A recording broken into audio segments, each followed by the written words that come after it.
You don't have to go far in Brighton to bump into talent. Damn it! Matt, what are you doing? Well, I'm off to Edinburgh. Well, that's comedy timing because you're going the wrong way.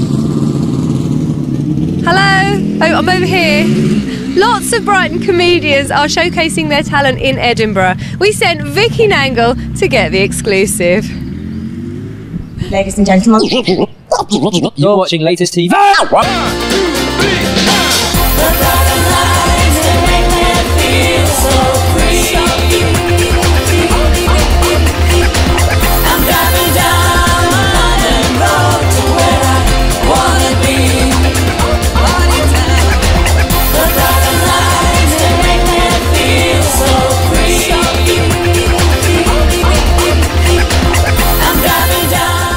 The Edinburgh Festival has been going since 1947 and it's been going from strength to strength, creating a mecca for all creative people to go to from all around the world. So of course Brighton wasn't going to miss out. We have so much creativity here. The first person that I managed to speak to is someone who has already garnered awards at the festival and all around the place. Her name is Zoe Lyons and you may have caught her on Muck the Week or Michael McIntyre's Roadshow, any number of television programmes. She decided to join our television programme and had a chat with us here. We're here at the award-winning Upstairs at the 3 and 10, the fantastic comedy venue, and I'm here with Zoe Lyons, who is on later tonight trying out new material for her new Edinburgh show. Really looking forward to it. Award-winning, fantastic lady. Have you any idea what your new show is going to be about? Well, I'm doing a tour show at the moment, and most of that will be in the Edinburgh show, but there are bits and bobs that have to be tried out for. It's an organic process, Vicky. It's an organic process. There are bits being added, taken away, thrown in the bin. My mum's at that age now where she asks me the embarrassing questions. You know, when you were a kid, you used to ask the embarrassing question. Why is he fat? Why have I got one leg? Why, you know? Now she's at that age where she's embarrassed. I was driving her home the other day and she just turned to me and she went, Zoe, what's teabagging? Was being gay or being female ever a source of prejudice when you've been performing around the country? Not a lot. When I first started, I didn't really mention being gay on stage. I mean, it wouldn't take a huge stretch of the imagination to assume I was, but I definitely noticed people react differently when a woman walked on stage at certain points. I've had blokes just fold their arms and away. Oh. You know, but they'd do the same if there was a woman flying the plane, or if there was people bang on about comedy being a male-dominated world, and it is to a certain extent, but then lots of things are still. I always think of Angela Merkel, what it must be like for her at the G20 summit. It must be such a pain in the arse with that horrible little man Berlusconi with his Brillo pad hair trying to slap her on the arse. She's my hero. And I went to a casting recently, and I walked in and there was a guy there, hi, there's John Smedley, John Fabulous name, hey, hi. And, hi, Zoe, hi. And he was looking at my photo, you said to me, oh, you look younger in your photo. Well, of course I look fucking younger in my photo. It was taken in the past. It's a snapshot in time, isn't it? I thought, if you wanted to see what I look like exactly at this moment, I would have just come up to you and stuck my pasty face in your excuse for a face. I was like, don't... All photos I look younger in. I look younger in every single photo of me because I am fucking younger in them. Time has moved on. There is nothing we can do to stop that. I lost it with her. I was like, mate, this is a casting for a fucking spreadable cheese. Please don't get me to explain physics to you. What is the best thing about having dogs? Sometimes I can arrive home after a really long drive and maybe not a brilliant gig, and the first thing I'll hear when I come through the door is, and his tail will be going somewhere on the floor, and you just know that something, somewhere in that room, something loves you. I've got a dog. I walk my dog. And often people will come up to me and just go, oh, what a lovely doggy! Oh, what a lovely doggy, lovely doggy, lovely doggy! Oh, you a lovely doggy! You like that, don't you? You like that, don't you? You like that, don't you? Oh, he likes that, don't you?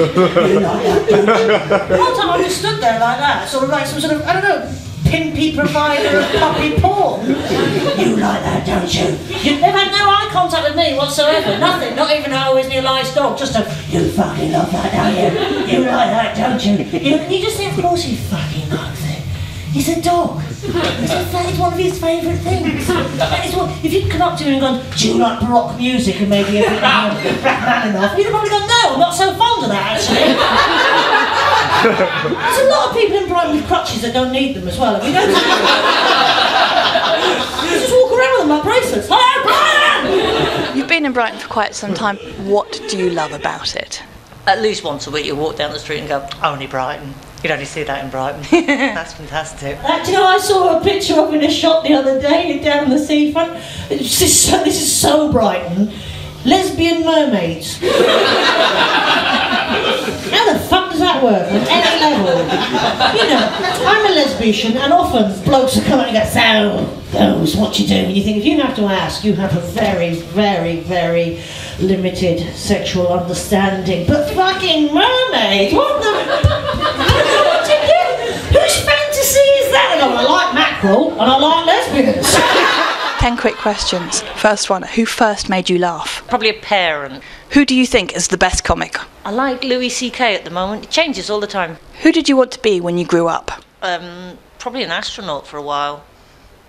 And then Wonder Woman. Who are you more like, your mum or your dad? My mum and my dad. What one thing in British comedy would make comedy better? Time travel. Because then I'd be able to do more gigs in more places without having to sit on motorways. Which is better, big venue or small venue? Small venue for that sort of intimate feel, big venue for the big bucks. Who is the current golden ticket in comedy? It's me. That's a lie. But I'm really bad at self-promotion. I'm trying to do it better. I'm trying to get better at this. It's really hard to sell yourself. It's definitely me. Who is the next big thing? Me? What did you have for breakfast? Oh, it was kind of a disappointing combination of banana with muesli and a bit of other cereal on top. It was just too much. Who last made you laugh? My dog, actually. And what is the best thing on television at the moment? All I watch is Family Guy. Thank you very much. You're very, very welcome.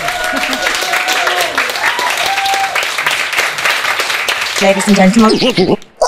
You're watching Latest TV. Another comedy sensation seen locally is Flange Crammer, otherwise known as Neil Dagley. Flange Crammer is a character who has done fantastically on the international ski circuit. So we had a word with Neil to find out more. Most of you probably recognize me from watching Eurosport. I'm the Olympic skiing sensation, Flange Crammer. Yeah, it's pretty exciting for you, especially the ladies. That's right, yeah. You started off doing straight stand-up. Do you feel more comfortable being a character rather than putting yourself up there? It wasn't really that I felt more comfortable. I just, when I did it that first time, you know, after the gig, lots of people came up to me and said, well, you know, you've got to carry on doing that because your normal stuff's absolute rubbish. So I just carried on doing it, and it did start going better when I started doing the character. In fact, when I met my first wife, it was love at first sight. I remember looking across at her and thinking, wow, she is a fox. She's ginger, and she was eating out of a dustbin.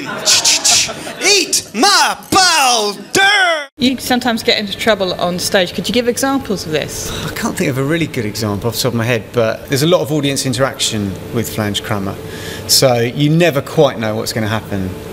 You know, you get some strange characters out there. Question number 2 for contestant number 2. My motto when I'm skiing for the Olympic gold medal is the same as my motto in the bedroom. Get to the bottom as quickly as possible. What is your motto? Don't touch me. Don't touch me! That would terrify a lot of comics, to have that much audience interaction. Is it something that you savour, that you like more than the scripted stuff? It's much more fun. I always think it's much better when I've got members of the public on stage. I think partly because I think the audience likes it. You know, they immediately pay more attention. You know, if one of their mates is up there, you've immediately got that table in the palm of your hand, really. The only way it really goes wrong is if they really don't want to take part, you know, and they really don't want to be there. But normally it's not like that. They've normally had a few drinks and they quite enjoy it, I think. You're playing up in Edinburgh this year. Would you like to give a shout out to the show? Yeah, it's the Big Value Comedy Showcase, and it's at Just the Tonic at the Caves, running all month.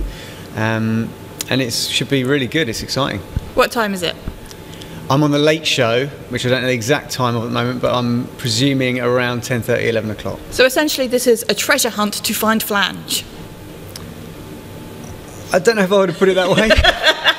But it's going to be just a busy month, and hopefully, Flange will enjoy it and come out the other side a better person. Do you really think he's going to change?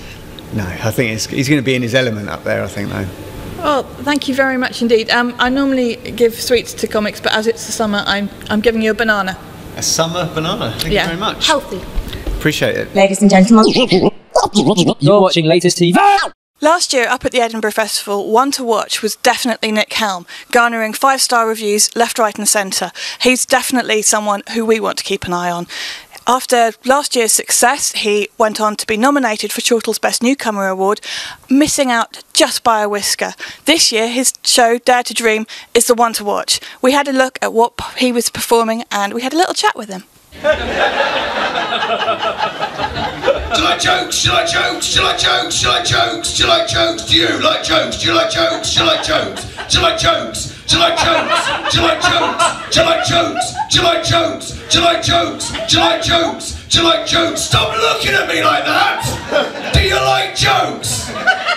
You're in luck, mate. I got 6 of them.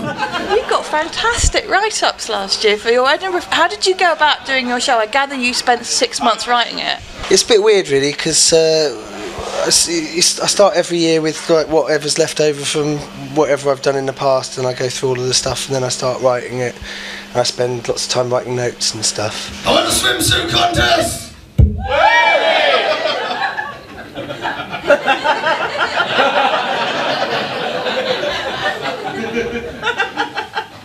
57 swimsuits. You lucky people. It's weird. Me and my mate Rob, who plays guitar for me, we've done shows in the past and no one's ever come to see it, so we thought no one's going to come and see this show. We'll just make it as good as we can, and then we'll see what happens. And then people started turning up, and we found it all really weird. Like after about a week, we started selling out. And then that was weird, because we honestly, and then half of me was really happy because it was like finally we've got an audience, and then the other half of me was just like, oh well, I've definitely got to do another show next year then, because this is like my 6th Edinburgh in a row, I think. So I thought I'll have a break, but I'm doing another one now. I've seen your new boyfriend, he's really good looking. If he was a rent boy, I'd probably book him. Not that I'm really into that stuff, I'm just saying your boyfriend's incredibly buff. He's got a really nice face and really nice hair. He's really polite and he's really aware. He's got really nice teeth and a really nice tan. He's really relaxed when the shit hits the fan. But he makes you look fat.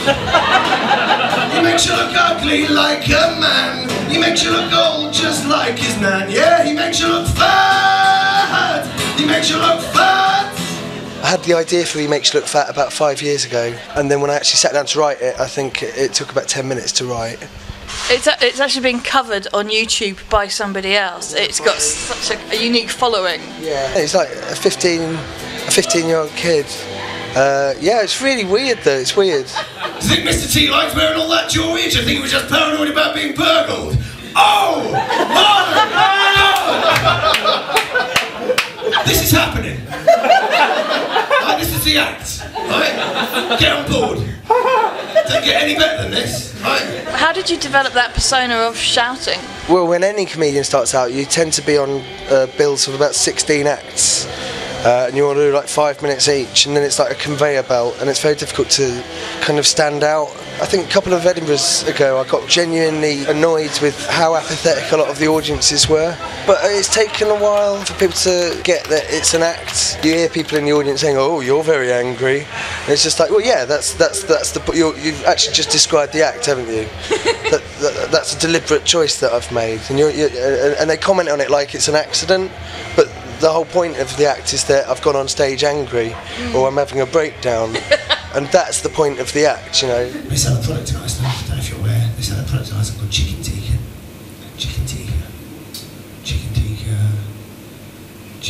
tikka lasagna! Chicken tikka lasagna! Chicken tikka la fucking what? Not in my name! Not while I'm on duty! If you let that slip, the next thing you know they're going to be selling tonic kebab thermidor and sweet and sour toad in the fucking hole! Fuck you, Iceland, fuck you up your stupid ass! What advice would you give to aspiring comics? Just gig as much as you can and be. I know when I started, I was just happy to be doing it, and I knew that I was right at the bottom. I knew I was right at the bottom of this comedy ladder, and I just wanted to get better. And I just think the more you gig, the more you write, the better you get, and all good things happen to you at your own pace. So I don't really hunt things out. I just try and do as good a show as I possibly can at that point. And I know I'm going to improve, and I let that take care of itself, because it's just about working hard and doing it and enjoying. And there's so many. You get a lot of people that are very career-minded and goal-orientated, and I'm not really like that. And I just kind of like, you know, trying to enjoy every gig that I do as much as possibly can, and just believe in the fact that it can go somewhere, and it is going somewhere, and it will go somewhere. And just, you know, just work hard and enjoy it. You look like my ex-girlfriend. Has anyone ever told you that?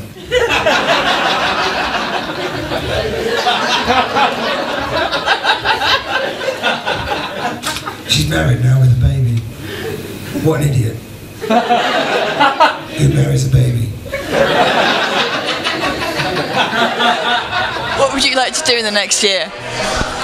I want to do the best show that I can do this year. I know that me and Rob were really surprised with how well last year went, and I think this year we've got more potential to do the sort of show that I really want to do. And last year I really wanted to do that show, but it took us a long while to get to there, because I know we had a difficult preview stage. So this year I just want to do a really good show. I think that's it, and you know, live up to whatever hype I got last year. You know, I just don't want to do a rubbish show, and everyone will go like, "Oh, it was all right last year, but this one's not as good." You know, I don't want that. You know, I just want it to be good. So I'm sure it will be. Trying. You can but try.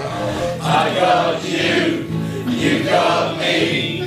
Got each other for the world to see. Louder! I love you, you love me. We love each other and the family. I love you, you love me.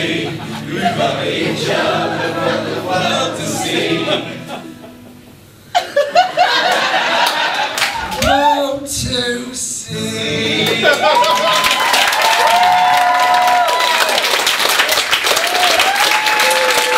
Ladies and gentlemen, You're watching Latest TV. There is so much talent up there, not just in comedy, but in theatre and music. There's so much of Brighton's arts up at the Edinburgh Festival. So if you are heading that way, make sure you take a list of who you might be knowing up there.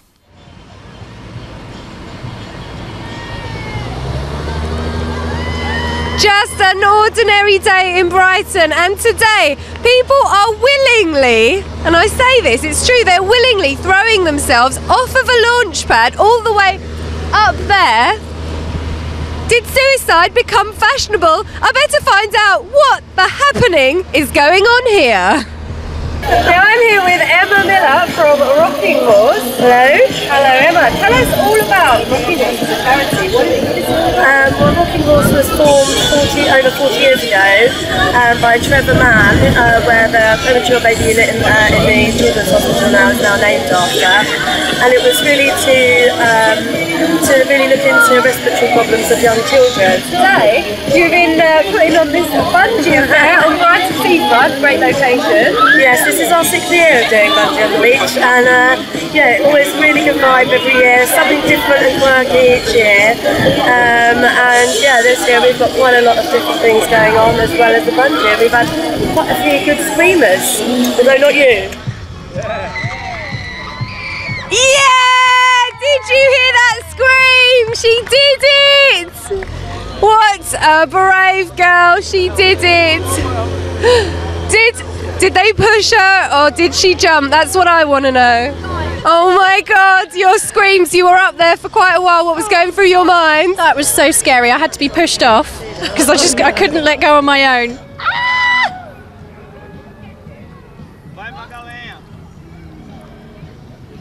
It looks remarkably close to the crane, doesn't it? It does, doesn't it? Angle. So Matt, why are you dressed like that? Because you're going to do a jump today. Well, I've got my change of clothes here. It's my stunt gear. I carry it around me wherever I go for situations like this. Have you thought what you're going to do if you hit the floor? Have you got a plan, a contingency plan?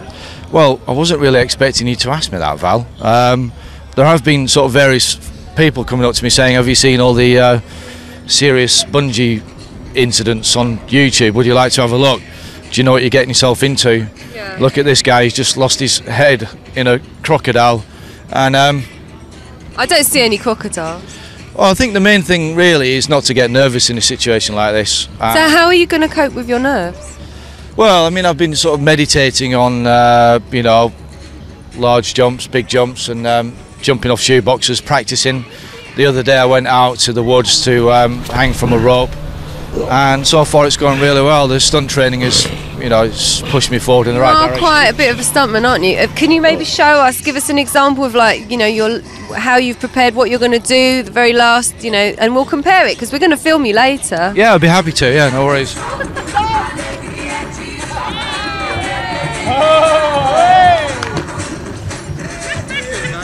I haven't really told anyone that I've got a genuine fear of heights, and this is my first bungee jump, possibly my last. I'm 81 grams. Is it in grams? No, that's it's coming towards me. Oh, I think I'm going to bottle it. Just had a full English. I'll just stick with the Pims. Oh, it's absolutely fine. Matt, you look rather dashing now in your... I like what's going on with your helmet. Alright Val, don't get too excited. Well, we're doing this together, by the way. Did anyone tell you? We're not doing this together. You're doing it, and I'm just going to be up there to give you moral support. Okay, any full-size teeth or contact lenses? All gone. Excellent. Any piercings or jewellery left on at all? Disappeared. Excellent. How's your harness feel? Comfortable? Brilliant. Excellent. We'll just make sure these are all nice and tight. Okay, just stay sat down. We'll put everything ready. Thank you very much. Cheers.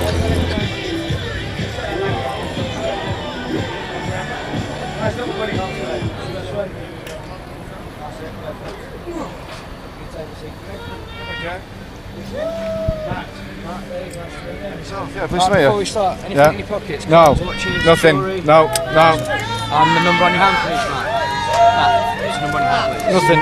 Oh, 81G, yeah. Right, let's sit yourself down, Matt, how are you feeling? We're going there. How are you feeling? Never been better. I can do this. I've been psyching myself up for this for quite some time now. I've got absolutely nothing to worry about. I used to live just over there, and we did the pal around the pier the other week. It's a great view. I mean, you seem very relaxed. Yeah, no, I can do this. I can definitely do this. I've got absolutely nothing to worry about. Well, you can see the whole of Brighton from here. My heart isn't racing faster, and I really think it's definitely going to be a reality. Matt, we're at the top. How do you feel? Yeah. Have a look around. Have a look around. I'm not look so at that view. Actually, I'm like, no, I can do this. I can do this. Okay, Matt. 3, 2, 1, and I want a nice head first dive from you. Okay. Okay. Matt, how are you feeling now? You're about to go. Great. That's it, mate. How are you feeling? Keep walking towards my arm for me, Matt. Okay. Okay. Stand up straight for me. Yeah. Keep walking a little bit more. Yeah. Okay. Nice deep breath. Thumbs in the air. Thumbs in the air for me. Here we go. Okay. 3, 2, 1. Bungee.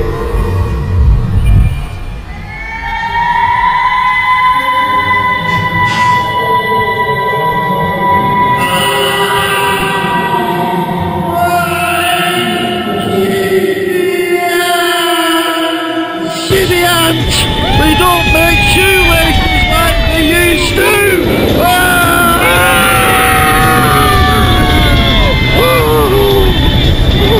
Oh, I'm going down again! Oh, I don't believe this! Thank you. How's that?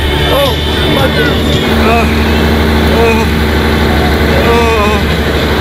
fantastic! I'm ready for the next one! Oh.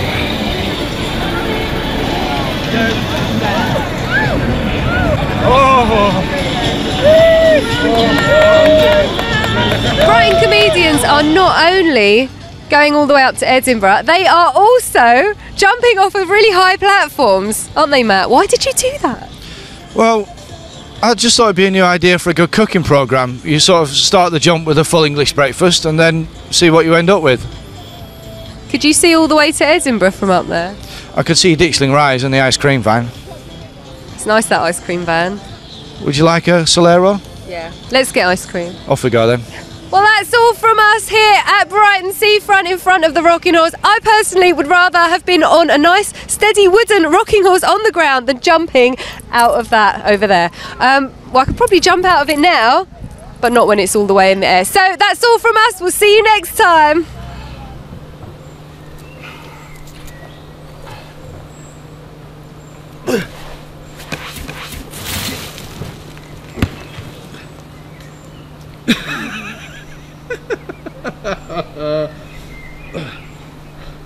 Ow.